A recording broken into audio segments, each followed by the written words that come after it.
Eu tava pensando aqui no que eu gravo hoje, né? Tem várias pautas. Pô, o Lula tá querendo reestatizar a Eletrobras. Dá pra falar disso. Estão querendo salvar a estatal de chip do boi. Lembra a Ceitec lá? Deu quase 1 bi de prejuízo, nunca serviu pra nada. E o Bolsonaro ia fechar a estatal. Demorou uma puta era fechar aquele negócio. Estão querendo salvar a estatal, voltar ela de alguma forma. O Duquesa de Tex postou isso hoje, eu achei legal, né? Quer dizer, eu achei uma merda, mas eu achei legal. Deputados estaduais no Ceará têm aumento salarial para quase 30 mil reais. E ontem, 7 de fevereiro, o governador vai subir ICMS, revogar incentivo fiscal e vai buscar um empréstimo pro Ceará. Quer dizer, faz despesa e... Eu olhei tudo isso e falei, pauta tá óbvia. Como sair do Brasil?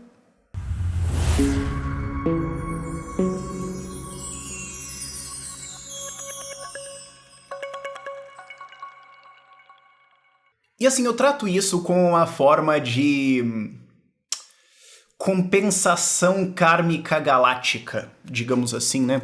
Toda vez que acontece esse nível de maluquice, assim, pô, vamos revogar a independência do Banco Central, vamos reeleger o Pacheco, a gente faz os vídeos falando mal, falando contra aqui e tal, tenta fazer uns vídeos positivos, de esperança e tudo mais. Mas eu sou da ideia de que erros têm que ter punições. Erros têm que ter consequências. E por isso que eu gosto de ter a 7. Ela é uma consequência. Não gigante ainda, um dia quem saiba seja, e não tá tanto na minha mão, curiosamente, tá na mão da política brasileira, mas é uma empresa que eu tenho que ajuda vocês a sair do Brasil, ajuda com informação, ajuda com contatos com pessoas que vão fornecer os serviços para vocês conseguirem fazer todos os processos de vistos e tudo mais, e educar vocês, para que exista uma punição desses políticos fazendo todas essas maluquices, para que eles percam faturamento com isso, para que eles percam poder com isso, mesmo que seja pouco.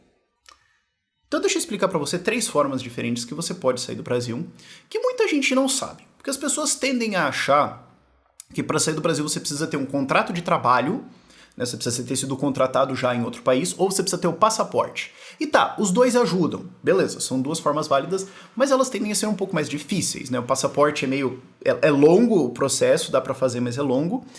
E o contrato de trabalho, tá... E a gente tem parceiros para ajudar nisso tudo, inclusive para montar currículo para concorrer em vagas lá no exterior, na Europa, por exemplo. A gente tem um parceiro que faz isso, que já ajudaram mais de 500 pessoas. A gente tava gravando podcast essa semana, mas deixa eu falar de 2 outras. Rafael, meu Deus do céu, tem tipo uns 4 minutos de vídeo e você não falou nada útil ainda. Como é que não vai preso? Quais são as 3 formas? Primeiro, tem países que estão fazendo agora visto para você ir procurar trabalho. Você fala, não, Pepe, como é que é isso? Não, você fala assim, ó, Spa, eu acho que eu consigo um emprego na Alemanha, mas aqui de longe, não sei, eu queria estar lá, eu acho que se eu estiver lá, eu conseguir sentar com os caras, conseguir mandar um sauerkraut ali no alemão ali, vai fechar o negócio. Tá bom.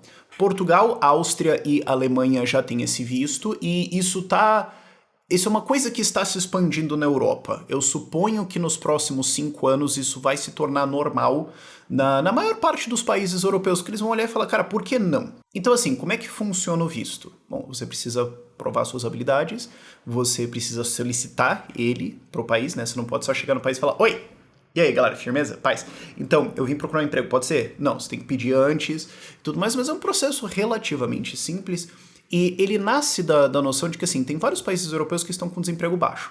Tem vários países que insistem em ser anti-mercado, em manter políticas irresponsáveis e tudo mais. Por exemplo, a Espanha, que está fazendo toda uma perseguição agora de aplicativos e tudo mais. A Espanha, Itália, esses países, esquece esses, tá? Você pode ir como um nômade digital pra lá e tudo mais por causa do estilo de vida, tá, mas a economia deles não tá legal. Mas assim, você tem países como, por exemplo, Holanda, Alemanha, Estônia, que salvo crises, salvo momentos assim de exceção, mesmo Portugal tá nisso, né? Mesmo que os caras sejam meio lelé lá, mas tende a estar nessa situação, eles tendem a estar num desemprego baixo. E muitas vezes precisando de muita mão de obra com habilidade. E eles têm o problema de que a previdência está explodindo, a população envelheceu, então tem muita gente recebendo aposentadoria, pouca gente pagando. Tá? Portugal tá dando problema que assim, pô, não tem criança pra ir nas escolas, mano. Vai fazer o que com isso agora? Putz, sabe? Vamos ter que transformar a escola em asilo. Então, precisamos atrair trabalhadores. Tem gente habilidosa que quer trabalhar por aí, tem gente que não quer só vir aqui ficar pendurado. Então, vamos tentar facilitar essa relação. Então, assim, dentro da SET a gente tem parceiros que te ajudam com esses vistos. Então, assim, quero pedir nesses países. Contata a gente lá, explica, manda um e-mail lá, explica, pô, fiquei interessado, tal, queria saber desse país. Contata a gente lá, a gente te encaminha. E é um processo relativamente simples e, assim, é um visto de uma duração mais longa, mas, cara, mano, se você conseguir ficar 120 dias num país desse com desemprego, sei lá, 3, 4% e não conseguir um emprego, eu acho que você precisa sentar e repensar um pouco o que você tá fazendo na vida, cara, porque quase todas as histórias que eu ouço é uma questão de semanas. Mas enfim, existe. Isso aqui é um negócio que, quando virar normal na Europa e quando for mais divulgado, aqui acabou pro Brasil. Porque eu fiz um vídeo lá na virada do ano, que eu até fiz de qualquer jeito, mas ele deu mais repercussão do que eu imaginava. Que é aquele visto de habilidade nos Estados Unidos. Basicamente é assim, tu é foda. Tu é doutor em alguma área, tem uma puta experiência, você já inventou um monte de coisa, você é uma pessoa de destaque. Você pode pedir, você tem um faturamento, você já teve tipo, um salário bom em profissões técnicas e tudo mais, você pode provar isso. Basicamente você pede um visto para os Estados Unidos em que você tá dizendo, cara, eu sou muito bom, mano. Eu sou muito bom. Então assim, eu não sei exatamente o que eu vou fazer nesse país, mas é essencialmente impossível vocês me deixarem entrar e eu ficar desempregado por, sei lá, um mês. Eu vou conseguir alguma coisa, então me deixa entrar aí que eu me viro. Eles vão ver teu histórico e falar, o cara é bom mesmo, não tem o que falar mesmo, deixa ele entrar. O Rafinha Bastos, por exemplo, tá com esse visto lá, né, como comediante e tudo mais, várias pessoas estão pegando isso. E esse visto explodiu em 2022, né, foi mais de 1.000 vistos concedidos, não porque tem mais gente ou porque o Brasil não sei o quê. Foi, cara, do que eu entendi, basicamente propaganda. As pessoas descobriram que isso existe. Ele sempre existiu, só que a galera não tinha se tocado, então o mercado dele subiu bastante. E assim, a minha previsão é que 2023, 2024 esse visto vai subir, e eu tô falando a mesma coisa desse visto de procura de trabalho. Quando isso virar normal na Europa e a galera souber disso aqui no Brasil, aqui acabou pro Brasil. A gente vai terminar como um país em que o pobre paga imposto para sustentar a universidade, pro filho do rico se formar lá e trabalhar no exterior. Então você vai ter a Dona Maria pagando imposto no remédio, pro cara se formar na Unicamp, trabalhar aqui 6 meses e ir trabalhar na Holanda. Vai ter a Dona Maria subsidiando um engenheiro na Holanda. Isso é o que o Brasil vai fazer. Parabéns. Então, assim, parabéns pros políticos brasileiros por criarem essa situação maravilhosa. Agora vão sofrer as consequências disso. Inclusive, se você está pensando também em revalidação de diplomas, nós temos parceiros que fazem isso, inclusive para a saúde. Então, mas eu preciso dá para fazer, temos quem te indicar, ok? Segundo jeito que você pode ir, que é relativamente fácil e muita gente não sabe, é você se empregar.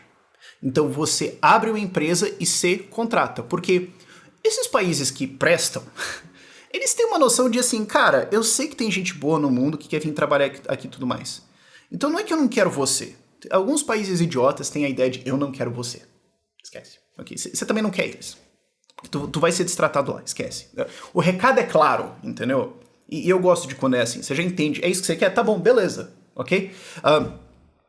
Esses países entendem o seguinte, eu só não quero que você venha aqui pra ficar pendurado. Então o cara entra aqui legal, diz que vai fazer isso, aquilo, aí fica pendurado no sistema, trabalhando ilegal pra caramba, aí vai dar problema e tudo mais, vai ter que deportar, puta, que dor de cabeça, cara. Olha, é o seguinte, tu vai fazer o quê? Eu vou abrir uma empresa tal coisa. Qual que é a tua experiência? Tá bom, você tem aí.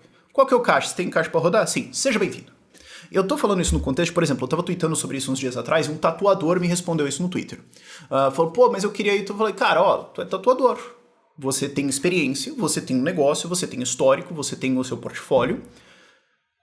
É uma habilidade internacionalizável, né? Você não precisa de validação de diplomas. Ou sei lá, cara, às vezes o mundo é tão maluco que talvez tenha algum país que exija alguma certificação. Mas vocês pegaram a ideia. Cara, você consegue fazer isso no mundo inteiro. Inclusive, você pode até ter um diferencial. Pô, o cara é brasileiro, ele faz umas artes diferentes. Não sei, tô chutando aqui, ok? Não conheço muito dessa indústria. O que tem vários países na Europa que fazem? Eles têm uma exigência de capital mínima. Você abre a empresa, paga todas as taxas de imigração lá, e você tem que botar um dinheiro dentro do caixa da empresa, que é teu. É teu. Você não tá perdendo esse dinheiro pro governo. Esse dinheiro é teu, você só tem que provar que está no caixa da minha empresa. Portanto, não vou ficar pendurado, mamando no sistema de vocês aí, de bem-estar social e tudo mais. Eu consigo pagar minhas contas. O que muda entre países é um pouco do burocrático, um pouco do quanto você tem que provar que você consegue abrir essa empresa e, claro, o caixa que você tem que depositar. Agora sim, A maior parte dos países decentes não dá um carro zero.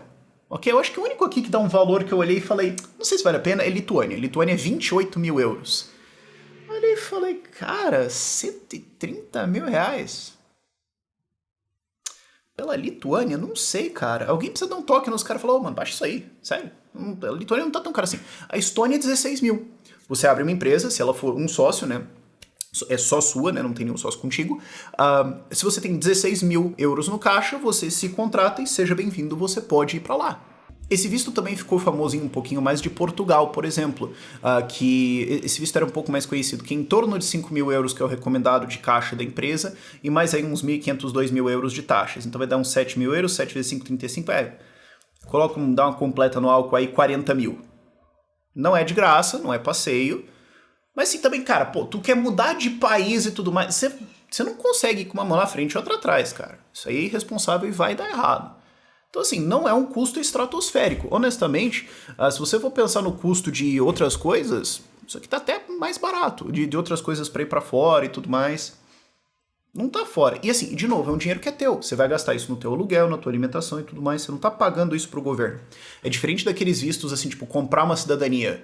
Que dá pra entender, você precisa do passaporte e tudo mais, mas assim, pô, é perdido. Ou tipo, você tem que investir num fundo do governo lá. Não, mas dá um retorno. Tá, mas não tá na minha mão, né? Você tem que botar tipo $1 milhão no caixa lá pra fazer um investimento de tesouro lá no país e tudo mais. Não, mas tá rendendo, beleza. Mas não é mais meu, eu não posso usar isso pra comprar uma casa, alguma coisa assim. Ou tem alguns vistos que são de investimento imobiliário, né? Se você investir em desenvolvimento imobiliário, mas é só nos que são aprovados. Então tem esse desenvolvimento aqui que é aprovado, e por causa disso ele é muito mais caro, porque tem esse extra e de dar o benefício. Não que em todos os países seja assim, ok? Tem vários que é só, você tem que ter um imóvel e você entra, você consegue o visto de residência. Mas tem alguns que dá por cidadania, algumas coisas assim. Mas daí começa a ficar caro, porque daí tem esse extra e daí você tá pagando, sei lá, 50% a mais no imóvel, que assim, o imóvel, entendeu? Então é uma perda. Esses casos de empresa, a grana é tua. Mas eu não sei como é que eu vou conseguir me manter. Tá, mas bicho, então teu plano é ir pra lá como? E uma variante desse visto é o visto de autônomo. Que é assim, olha, eu me sustento. Então não é exatamente eu vou ter uma empresa, alguns você tem que ter, alguns não. É uma variante, fica um pouquinho confuso, eu sei. Mas a ideia é o seguinte, é você provar, eu me viro. Às vezes talvez você não vai precisar integrar a capital numa empresa. Você pode falar, eu só tenho esse dinheiro aqui depositado na minha conta. Um exemplo disso é, por exemplo, a República Tcheca. A República Tcheca custa também em torno de 1.500, 2.000 euros para você entrar, e você tem que fazer uma prova de economias de em torno de 5.000 euros, ok? É na moeda deles lá, e daí o câmbio flutua, era muito mais caro, dava acho que em torno de 6.000 euros, mas daí caiu o câmbio porque inflação, Europa, blá blá blá. Então o valor baixou, mas aí só para você ter uma chutada, é uns 5.000 euros aí, que você tem que provar, tá aqui na minha conta. Existe. Não vou passar fome, não vou ficar tocando violão na rua para ver se eu consigo uns trocos, eu me viro. Então eles vão fazer uma avaliação da sua documentação e seja bem-vindo, você consegue entrar. A Hungria também tem isso muito parecido. E notem, eu tô falando países assim um pouco mais periféricos, porque são os países que vai ser mais barato, são os países que mais precisam de você, então vão facilitar isso, inclusive por isso que é mais barato, e são países que a gente chama meio que de país escada. Você não vai pra lá pra ficar lá pra sempre. Claro, você não é obrigado, você pode ficar lá, você achar Budapeste linda, maravilhosa, super compreendo, ok? Mas são países onde agora você está dentro desse mercado. Então, a gente estava gravando também um podcast isso com duas pessoas que foram pra Hungria nesse caso. Começa a trabalhar lá e aí agora você está na Europa, você tem o visto, tá tudo certo, você conhece gente, você começa a crescer uma reputação, você começa a ser conhecido. Pra você então ir pra outro país melhor ou ganhar um salário melhor, beleza. Então pensa nisso como uma escada, ok? Uma transição. Então a Hungria, como eu falei, em torno de 1.500, 2.000 euros de taxas para fazer todo o processo, e a gente consegue te indicar todo mundo para fazer isso dentro da SET, e a gente tem tudo isso aí.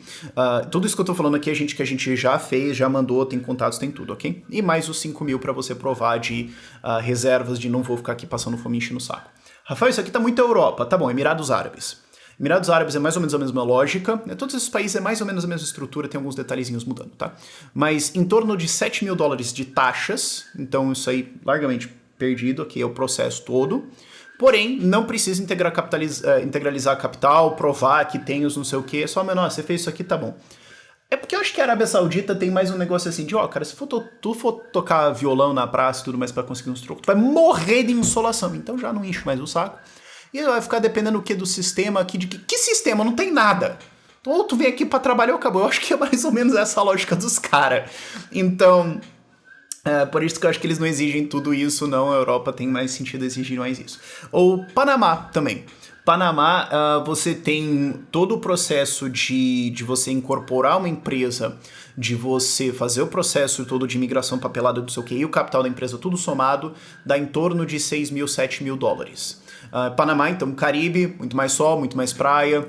América Central tem mais opções ali de viagens, você curte mais isso, né? O cara fala, eu quero mais praia, menos assim, Europa, arquitetura clássica tal, eu quero um negócio mais... vai um pouco mais latina, caótica, mas ainda assim eu quero ter uma cidade decente, sabe? Não tiroteio o tempo todo. Panamá está disponível para você. É um paraíso fiscal em várias formas diferentes, tem uma boa comunidade internacional e, de novo, 6, 7 mil dólares. Não tá de graça, mas também tá razoável. Ou Geórgia. Geórgia é um país engraçado. Geórgia, eu tô falando não o estado nos Estados Unidos. Geórgia é o país, ali do lado do Azerbaijão, Armênia e tudo mais. É um país curioso porque, assim, ele tem uma vibe muito europeia e ele está se aproximando da Europa, eles estão tentando se aproximar muito mais da Europa, mas eles não estão fisicamente ali, entendeu? Fronteira com a Rússia, o que também deixa um pessoal preocupado. E, inclusive, teve um problema recente na Geórgia que, depois que o Putin decretou mobilização, né, vamos sequestrar todos os homens do país aqui e mandar eles pro exército, um monte de gente entrou no carro e foi pra Geórgia. Inclusive, eu sou muito fã de uma banda chamada Chokran, que eram uns caras russos, que daí quando deu isso, eles todos entraram no carro e foram pra Geórgia. Então, assim, custos da Geórgia subiram porque um monte de homem se mudou pra lá pra, tipo, não morrer num tiroteio na Ucrânia. Ou exploderizado por artilharia, ou por um drone, ou fuzilado pelo próprio exército russo por não... E vocês entenderam, tá? Então, assim, tem um custo maior lá agora. Mas isso aí é temporário, e eles têm um visto, na verdade, de turista de 1 ano, que é inclusive um dos motivos porque também foi uma opção tão cômoda para os russos. Você pode entrar lá e ficar 1 ano como turista e fazer o que você quiser e tal, porque, tô vendo. Também, como é um país que também não tem um grande sistema de auxílio social e tudo mais, eles ficam pensando, tu vai ficar aqui pendurado no quê, né, mano? Se você fosse ficar pendurado em algum lugar, você provavelmente vai pular pra Europa, você não vai vir pra cá. Então eles enchem muito menos o saco com isso, e são um país também muito mais livre e aberto.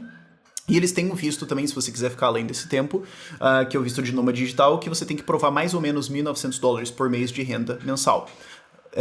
O que, é um pouquinho mais alto, mas o fato é, você fala, tenho isso aqui, consigo provar, tá aqui os meus rendimentos médios pelos últimos meses, ou tá aqui o meu contrato de trabalho. Tá bom, beleza, seja bem-vindo. Vários países têm esses vistos, mas eu queria colocar a Geórgia nessa lista aqui. Vários artigos estarão na descrição para você aprender sobre, mais fontes, mais detalhes, e se você estiver interessado, manda um e-mail pra gente na SET, vai estar aqui na descrição também, que a gente já atende, e estamos mandando muita gente para fora, e do jeito que o Lula tá indo, só vai piorar, e quando eles fizerem mais essas coisas, eu vou fazer mais esses vídeos. Por esse vídeo é isso.